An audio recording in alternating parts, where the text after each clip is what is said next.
Boa tarde, meus colegas educadores. O tema que me foi confiado para conversar com vocês é a nossa tarefa educativa, tema amplo.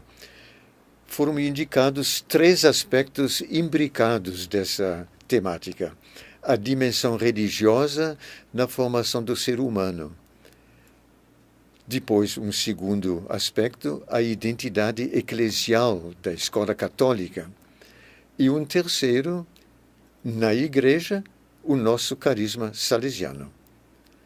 O ideal seria nós termos aqui um hipertexto que a gente apresentaria todinho e vai clicando os links que se fazem necessário. Mas quem não tem cão, caça com gato, né? E vamos com esta falação.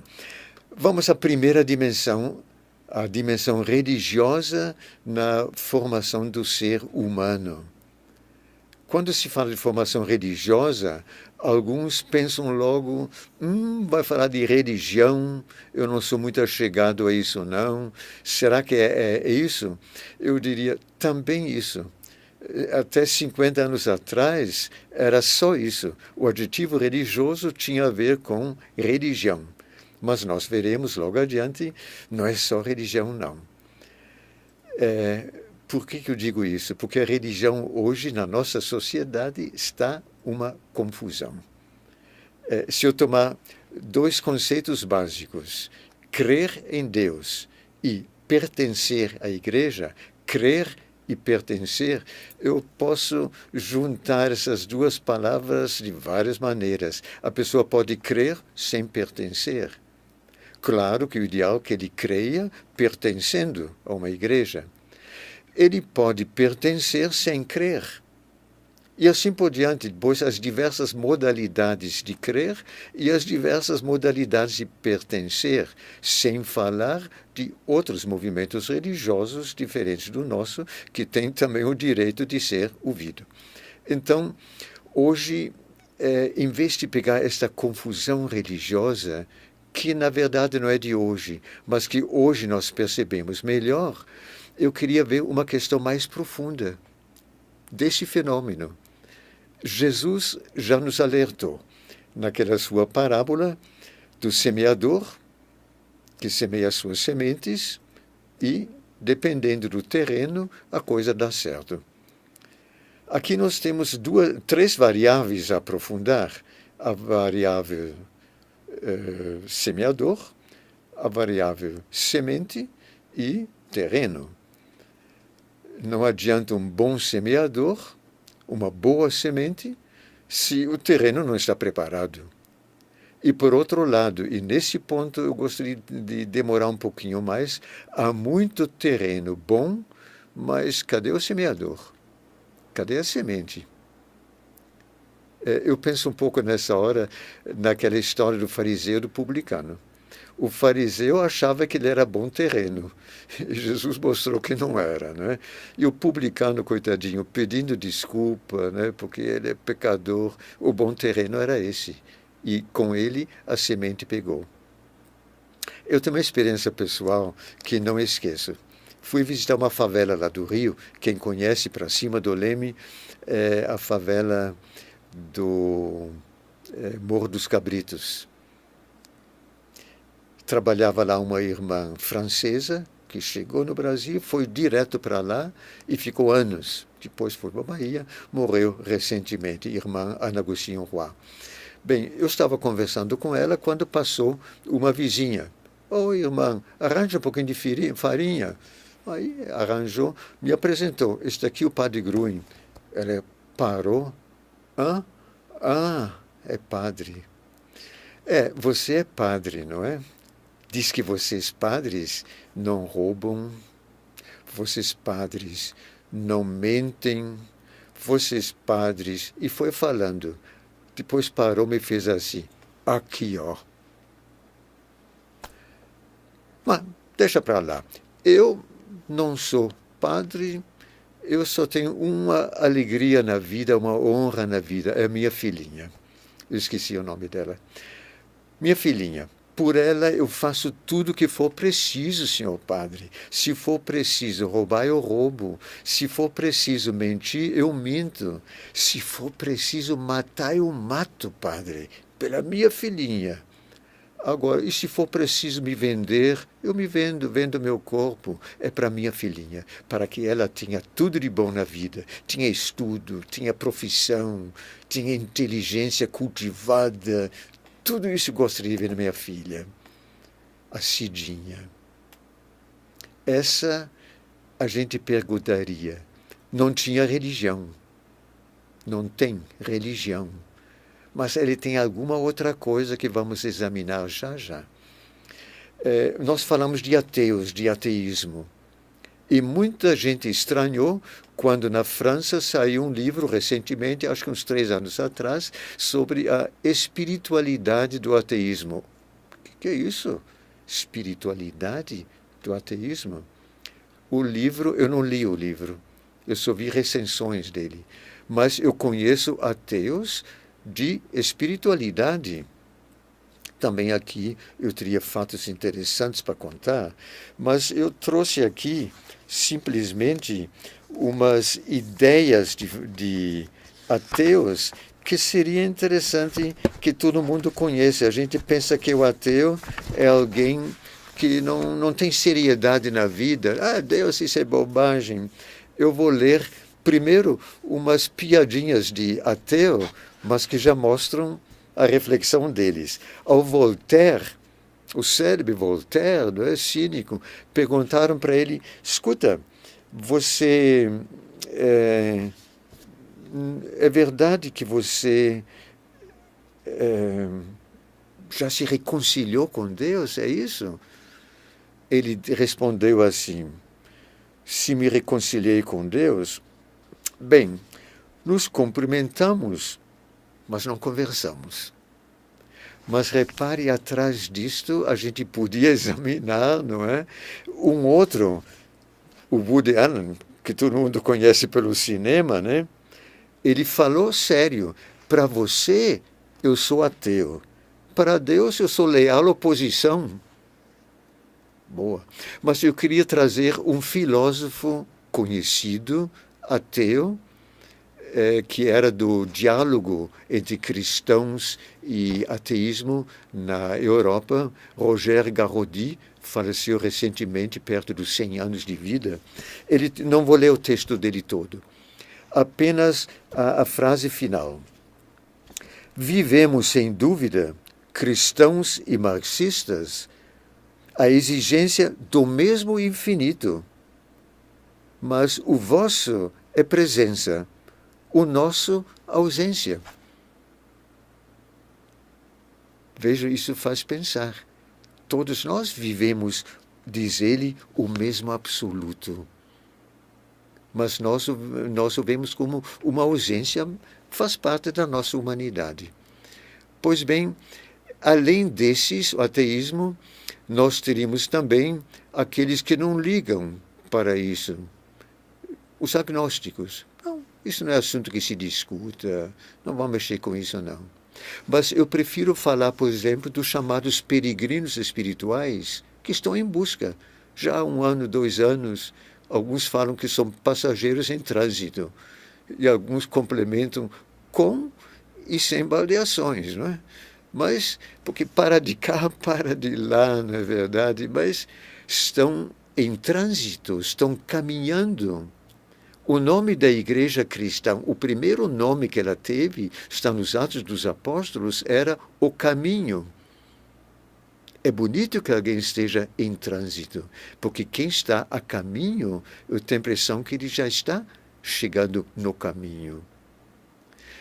Isso aí me lembra uma ninhada de sabiás que eu acompanhei. A sabiá fez aí, botou os ovos dela, chocou os ovos e depois, quando já estavam nascidos, mas não sabiam voar ainda, ela dava aqueles voos rasantes para arranjar uma comidinha e quando ela voltava, a gente via todos de biquinho aberto assim, todos ao redor dela de bico aberto. E ela ia colocando a comida, 1, 2, depois buscava mais. E quando um continuava com o biquinho aberto, ela nem tomava conhecimento, você já teve. Então, o bico aberto. Há muita gente que está querendo alguma coisa ansiosamente de bico aberto. Eu diria, salvo prova melhor, todas essas formas de vida, com religião, sem religião, contra a religião, todos eles merecem respeito. E aí surge a pergunta que vai dar um pouco a resposta desse primeiro título. Será que os que acreditam em Deus e seguem uma religião até com muita fidelidade têm alguma coisa em comum com as cidinhas? Que me deixa muita lembrança. Se eu fosse Papa, não vai acontecer, não é? Eu acho que faria uma forcinha para canonizar essa cidinha, não é? Cuja vida está toda voltada para a filhinha dela, para o bem. Bem, mas, então, será que há algo em comum para todos estes?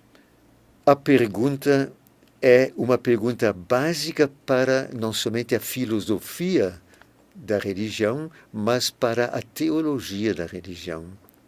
Apareceu um teólogo da Igreja Luterana Alemã, Paul Tillich.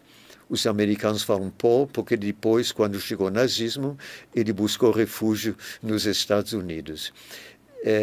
Ele escreveu um livro que ficou célebre, um livrinho, é um tratadozinho, ficou célebre, a dimensão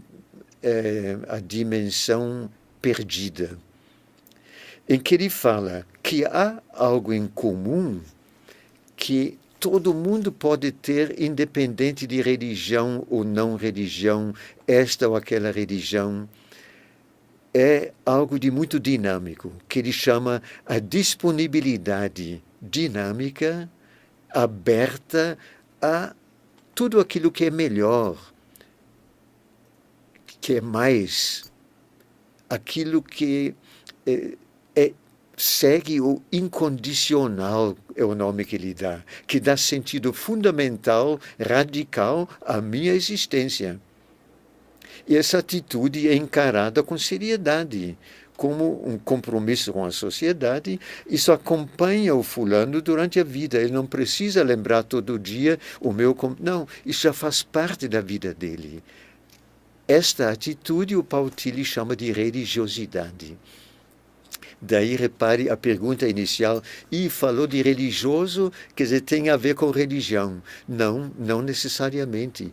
Pode ter a ver com alguma coisa até mais profunda do que a própria religião. Porque a pessoa pode praticar a religião e não crer. Pode acontecer. E não vou dizer que não exista. Pratica. Ou porque aquilo dá bons lucros, não é? Coloca lá uns títulos religiosos. Não.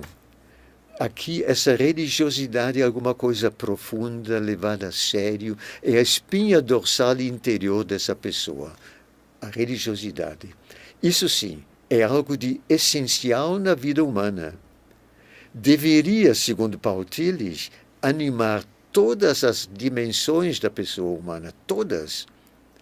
Aliás, diz ele, não só uma dimensão que alimenta as outras, mas é a dimensão arraigada dentro do centro da pessoa e que, de certa maneira, abrange todas as outras. A religiosidade vai determinar o modo como ele pensa a sua dimensão econômica, política, todas. E diz o Paul Tillich, infelizmente, esta é a dimensão perdida. Não anda fácil por aí, não. E essa que nós precisamos educar. E aí, então, uma campanha que a gente vem fazendo há muito tempo, desde 1969, o ensino religioso é uma educação e ensino que visa a formação na religiosidade. Aqui eu me lembro daquela frase de Santo Agostinho nas Confissões: fizeste-nos para vós, ó Deus, e o nosso coração está inquieto enquanto não descansar em vós. Olha a religiosidade aí. Aliás, foi a vida de Santo Agostinho, o grande convertido, né? Eu penso que foi o equívoco fundamental do ensino religioso fazer dele uma catequese na escola. Não cabe. Não está aqui na hora de tratar isto. Eu queria apenas acenar a mais dois equívocos que eu vejo hoje. O primeiro, que realmente continuam colocando como catequese, embora digam que não é. Mas se fala a linguagem da fé, tratam da fé, ensinam como fé, o que é? É fé. Então, ensino religioso é aquele misto de psicologia, ciência da religião, curiosidades exóticas do hinduísmo e não sei o quê. É interessante, os alunos gostam, pedem mais, não perdem aula, mas isto não é o ensino religioso naquilo que ele tem de mais precioso. Na escola, este ensino religioso da religiosidade é insubstituível, porque só ele consegue fazer isso. Ele é prioritário. Deixem as outras coisas, o exótico. Ele é fundamental para a pessoa. Eu comparo um pouco com esses tubulões que a gente consegue, constrói, quando vai construir, afunda no terreno para dar segurança de que a casa que vai ser edificada, os próprios alicerces que se apoiam nos tubulões, que isto aqui vai funcionar, dá segurança. Então, este ensino religioso, desta maneira, não exclui ensino sobre outras religiões. Voltaremos ainda sobre isto, mas com outras motivações e com outra linguagem. Então, esta primeira sequência nossa seria sobre este aspecto da religiosidade. Eu acharia bom que o grupo parasse aqui, discutisse um pouquinho essa primeira dimensão, o que não ficou claro, etc., etc., e daí se passasse à segunda dimensão. Hoje eu não estou com vocês, então eu vou fazer aqui logo a passagem para a segunda dimensão. Somos colégio salesiano. Somos colégio católico. Onde que está a identidade eclesial da escola? Porque se eu não posso educar para a fé, se eu não posso fazer catequese, alguns dizem assim, então o que eu vim fazer aqui? Então vou para outro lugar. Né? É aqui que vem a célebre escola em pastoral. Antigamente falava-se a pastoral da escola, ou a pastoral na escola. Não, aqui nós vamos falar da escola em pastoral. Primeiro lugar, vamos deixar bem claro, a religiosidade não exclui religião, vivência da fé.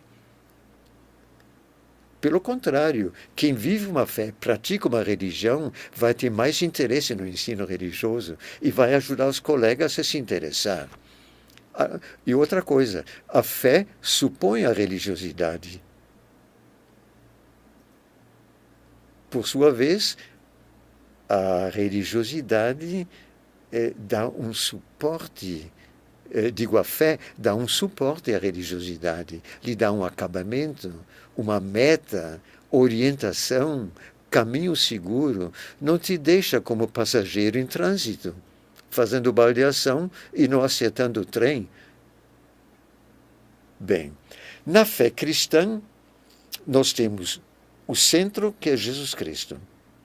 A religião católica, ao redor de Jesus Cristo, construiu um sistema muito profundo, articulado, que se presta a sínteses, a célebres sumas teológicas, mas é um sistema fechado em si mesmo. Como a vida, ele tem sempre coisas novas, aspectos, o inesperado, o inédito, o misterioso da fé. Como acontece na nossa vida, no nosso dia a dia. Haverá sempre o inédito, o inesperado, o misterioso. Só que o da fé é bem mais interessante ainda. Pois bem, a fé cristã é essencialmente eclesial. O cristão não nasce para ser cogumelo, não. Ele vive em comunidade. E essa igreja, hoje mais que no passado, não é uma igreja monolítica. todos têm que pensar igual. Não, graças a Deus, nós não temos pensamento único. Alguns pensam, não, o Papa manda pensar assim. Não, o Papa abre questionamentos, suscita, não é como dizem por aí. Agora, eu digo isto porque, a essa altura, vocês estão perguntando, escuta, Gruen, você não ia falar da pastoral? E, afinal de contas, o que é essa pastoral? Você já está falando, não é, dessa dimensão eclesial, mas e a pastoral? O que é? A minha resposta depende da nossa eclesiologia, depende da nossa cristologia. Portanto, há diversos enfoques também a respeito da pastoral. Não vim aqui para discutir isto, vou clicar o link, né, e quem quiser vai consultar o que é pastoral. Vai encontrar diversas definições. Vou colocar aqui uma síntese que me parece aceitável por todos. A pastoral é todo o leque do agir da igreja, mas um agir organizado, não qualquer. Não se confunde com o apostolado do meu gosto, não. É o agir organizado da igreja no seu serviço às comunidades cristãs e, através delas, à causa do reino de Deus.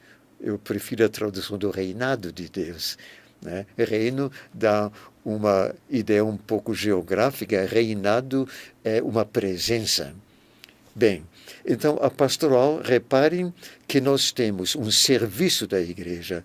Eu disse que depende da nossa eclesiologia. Aqui nós partimos da eclesiologia do Vaticano II, de que a igreja é serviço. Portanto, vamos esquecer por um instante, sem negar, não é, a igreja mistério cristão, a igreja mestra da humanidade, né?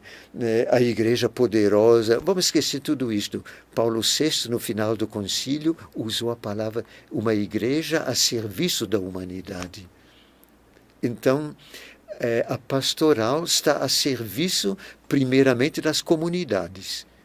E, através das comunidades, a todo mundo que precisar dela. E é muita gente. E a igreja precisa de muita gente, porque quem serve também sabe que tem que ser servido. Pois bem, este é o nosso conceito de pastoral. Portanto, não se trata na escola de apenas ilhas de pastoral. Não, é uma escola em pastoral. A escola toda está em estado de pastoral.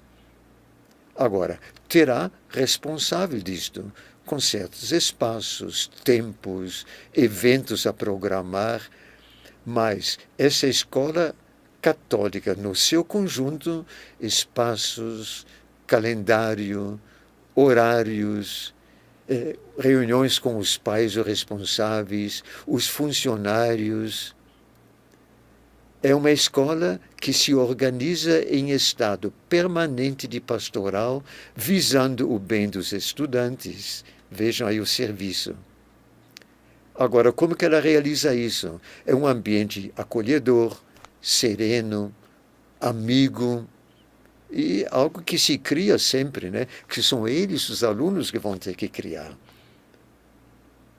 E os alunos sintam-se bem nessa escola, acolhidos, compreendidos, acompanhados, não apenas vigiados, também no lazer, no esporte, naquilo que eles gostam. Dom Bosco falava muito disso, gostar daquilo que eles gostam, com seus espaços de confraternização, mesinhas para sentar com os colegas, combinar alguma coisa, escolares e extraescolares, é a serviço deles. No atendimento religioso católico, o serviço da escola, em sintonia com a igreja local, naturalmente, proporciona oportunidades de atendimento também a outras religiões, por exemplo. Nós gostaríamos que o pastor viesse só para os da igreja dele. Pois não, nós arranjamos uma salinha para vocês. Não é? É o ensino religioso na linha da educação da religiosidade. Percebem? sem proselitismo, sem segundas intenções, sem depreciação de outras crenças, em estreito relacionamento com os pais. E, naturalmente, para isto precisa de espaços convidativos, acessíveis, também para meditação, oração, silêncio. E se cria aos poucos esse clima de respeito pelo aluno, pela sua família, professores e funcionários. Nada de ficar picando papelzinho, jogar no chão, porque de noite depois a funcionária vai varrer. É uma mãe de família que nós respeitamos. Nós recolhemos a sujeirinha que fizemos lá embaixo para não dar esse trabalho extra para ela, por respeito a ela, não é? Respeito aos professores, respeito também a professores das redes oficiais de ensino municipal, do estadual, naquilo que pode interessar-lhes. Suponhamos que a biblioteca tem material interessante sobre religião, religiões, que o professorado da escola vizinha, a municipal, pode vir, né? Não paga taxa, não. Vejam, esse conjunto de mistura de fé, de ecumenismo e de dia a dia vivido nessa religiosidade é o testemunho de que a igreja, testemunho daquilo que a igreja é e quer ser. Aquele Charles de Foucault, dos irmãozinhos de Foucault, não é? Ele disse, gritar o evangelho com a nossa vida. Mais do que dar lições, o importante é fazer com que perguntem e aceitem dialogar conosco. Aqui eu lembro um fato interessante. Eu me lembro, anos atrás, quando ainda havia uns castigos que não doíam, mas eram chatos à beça, as célebres cópias. O garoto interno conversou na fila, castigo. Você vai copiar. Não devo conversar na fila 200 vezes. Quantas vezes? 200. Tá. E o garoto passou os dias copiando. Não devo conversar na fila 200 vezes. Não devo conversar na fila 200 vezes. No dia, apresentou a cópia dele. O assistente que passou apertou os dentes para não xingar, né? Mas compreendeu. E disse para ele, agora estamos em empate, né? Eu te marquei 1-0 e você empatou o jogo. Tá, por essa vez fica.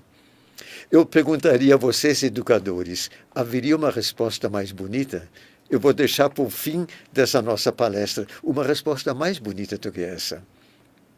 Vejam, a responsabilidade de zelar essa dimensão é de toda a comunidade educativa, a começar dos alunos.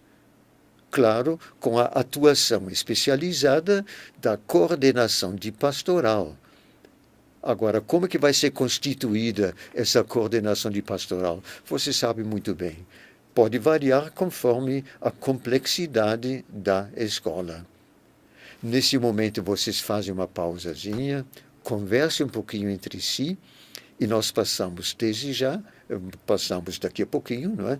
Para, na igreja, qual é a contribuição específica do carisma salesiano. Já respiraram? Então, vamos adiante. Reparem que na igreja, cada família religiosa tem a missão de contribuir com seu carisma na pastoral da igreja, na espiritualidade, na mística da igreja.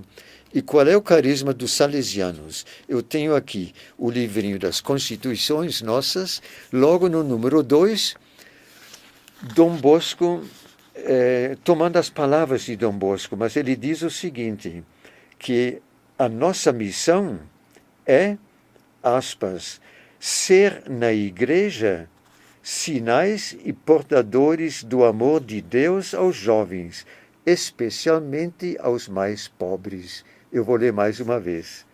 Ser na igreja, olha a eclesialidade, sinais e portadores do amor de Deus aos jovens. Amor, não fiscalização. Especialmente aos mais pobres. Sobre esse ponto, me permitam apenas uma pequena colocação, porque a maioria das obras que vocês conhecem talvez sejam as obras de educação fundamental, o ensino fundamental e médio, né, a educação básica. Mas nós temos muitas obras com os pobres, ou arrimo de família. Vejam, também em ambientes de classe social média e alta, a nossa pastoral tem como horizonte que guia a nossa caminhada a valorização de famílias e jovens das classes populares, dos que vivem na pobreza ou muitas vezes em situações de risco. Suas necessidades e atenção para isso, de modo particular, o que podemos aprender deles. Que nas nossas obras, nos nossos colégios, na nossa escola, os alunos aprendam a respeitar os pobres, os colegas deles mais pobres, que passam da escola vizinha, não com a camisa branca lavadinha do colégio salesiano, mas uma camisa mais surrada, não é? E não foi lavada naquele dia. Respeitar, convidar para jogar futebol, quem sabe, são irmãos nossos. A missão salesiana é estar com os pobres e, quando está com os que não são tão pobres, entrar com esse horizonte, essa mentalidade, essa vibração com os pobres que nos ensinam. Pois bem, na escola, o carisma salesiano realiza-se através da pastoral e nessa pastoral do ensino religioso, que já vimos, da religiosidade. Agora, esse é o ponto que faltou no primeiro momento. Quando se fala em religiosidade, não é só, por exemplo, ensinar valores necessários agora na pós-modernidade. É um ponto importantíssimo. Mas é claro que há também todo o aspecto do conhecimento a respeito de religiões importantes para eles. Aqui eu gostaria de entrar num ponto, mas eu creio que não vai dar tempo, que é aquilo que se chama o espaço hermenêutico. Nós vivemos num espaço que é para nós a fonte dos nossos questionamentos e também das nossas respostas aos questionamentos. O espaço hermenêutico são algumas entidades de grande presença histórica no lugar, histórica, artística, ou seja o que for. A Igreja Católica no Brasil faz parte do espaço hermenêutico. Então, vejam bem, conhecer a Igreja também em mais profundidade interessa a todos, ao espírita, ao metodista, ao umbandista, ao shintoísta japonês. Interessa a todos. Agora, e aqui insisto, não é com a linguagem da fé, não é supondo a fé dos alunos, mas é olhando de fora. Existe sempre a linguagem de dentro e a linguagem de fora. Quem olha para uma igreja material, uma catedral, pode olhar de fora e ver uma coisa, mas entrando ele vê muito mais, principalmente se a comunidade estiver reunida. Pois bem, nós queremos olhar a nossa igreja na sala de aula de fora, olhar de fora que olhar de todos, embora nós já conheçamos por dentro pela fé. Agora, nós podemos descrever esta fé. Como vimos na religiosidade, nós falamos a linguagem que é de todos aqueles que buscam alguma coisa boa. Nós que conhecemos a Igreja Católica, temos obrigação, é prata de casa, temos que valorizar aquilo de que nós gostamos e que nós conhecemos. Agora, em horários extraescolares virá a oferta da parte catequética, acompanhamento espiritual, etc., etc. Mas, voltando ainda sobre as pessoas que colaboram, eu queria sublinhar um estímulo à associação dos ex-alunos salesianos, convites para algum ex-aluno conversar com os nossos alunos e se encontrar com eles, matar saudades, etc. Tudo isto faz parte do nosso projeto educativo. E aqui que entra aquilo que Dom Bosco chamava o seu sistema preventivo. conhecido no mundo inteiro e que hoje é já atualizado. Eu queria mostrar aqui um caderninho muito interessante que saiu da autoria do então padre Tarcísio Scaramussa e que hoje é bispo auxiliar de São Paulo. Né? Ele escreveu um livrinho muito interessante sobre a neopreventividade. Eu recomendo muito, vale a pena conhecer. Mas o nosso tempo está se esgotando, eu vou apenas dizer. O que quer dizer isto? Dom Bosco queria que a casa salesiana fosse, entre aspas, casa. Nós, salesianos, quando somos transferidos, a gente sempre na nossa conversa, qual é a casa que você vai agora? Porque todas as nossas obras são, para nós, casas, em que os meninos que estão lá fazem parte da nossa casa. Clima familiar, de confiança mútua, de alegria. Dom Bosco dizia que a alegria faz parte da santidade. Significativo para isto, o trinômio de Dom Bosco, razão, religião, cordialidade, é a minha tradução de amorevolezza italiano. Relendo hoje, eu estou na parte final. O que quer dizer razão? Vamos traduzir por inculturação, bom senso, diálogo, compreensão, discernimento diante dessas mudanças todas de hoje, educação para a prática da liberdade responsável e, muito importante, o protagonismo dos jovens, com avaliação mútua. Nós os avaliamos, eles também nos avaliam. Estamos todos no mesmo barco. A religião é fundamento, tem o seu fundamento na religiosidade, na experiência ambiental da fé vivida, sólida formação católica, na comunidade eclesial, litúrgica, bíblico-catequética, engajada, a cordialidade, o espírito de família e assim por diante. Então, a religião de que fala Dom Bosco é isto. É primeiramente essa religiosidade e todos esses seus atributos. Um fatozinho final de um salesiano. Conselheiro escolar, está lá no seu escritório, arrumando para dar uma saída, entra um aluno. O professor não estava mais aguentando com ele, porque estava perturbando de tal maneira que não tinha mais jeito. Vai lá com o conselheiro. Ele chega lá com um bilhetinho, o Aristeu lê o bilhetinho. Olha, vamos fazer o seguinte, eu vou ao dentista agora, enquanto eu vou, você arruma meu escritório para mim? Tá. Saiu, foi ao dentista, quando voltou, o escritório estava um brinco, arrumadíssimo. O aluno caprichou.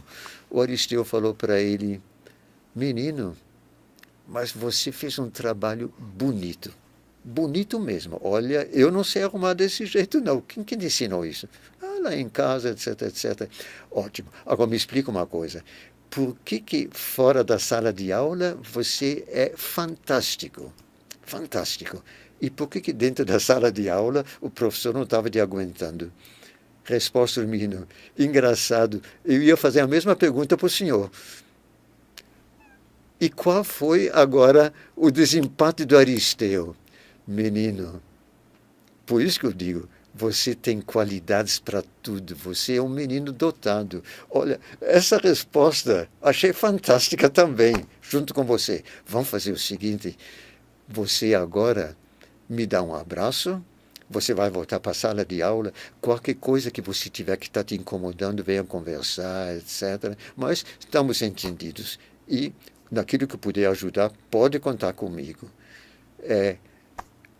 Sistema preventivo de Dom Bosco. É o ambiente salesiano. Uma boa tarde. Obrigado.